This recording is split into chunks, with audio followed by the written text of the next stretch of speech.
నిజంగా ప్రియ దేవుని బిడ్డలారా, ఎంత అద్భుతమైన మాట. సిలువలో మొట్టమొదటి మాట కూడా అదే ప్రభు పలికాడు.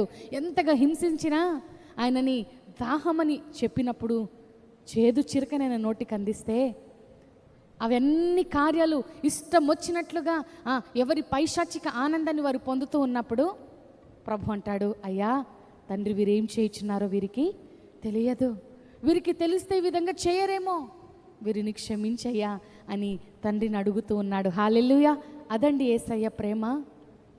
ఆ సమయంలో అంతవరకు ఎందుకు, ఆ స్టార్టింగ్లోనే ఒక్క గుద్దుని మీద గుద్దితే, లేదంటే నిన్ను ఒక చిన్న మాట దూషిస్తే నువ్వు నేను ఆగం కదా.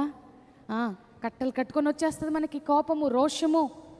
యేసయ్యకి రాక, ఆయనకు బలము లేక, ఆయన మాటలు అనలేక, కానీ ప్రతిదీ అనగలిగిన సామర్థ్యుడైన, సమస్తము ఆయన చేసినవాడు, కానీ ఆయన మౌనమైపోయాడు.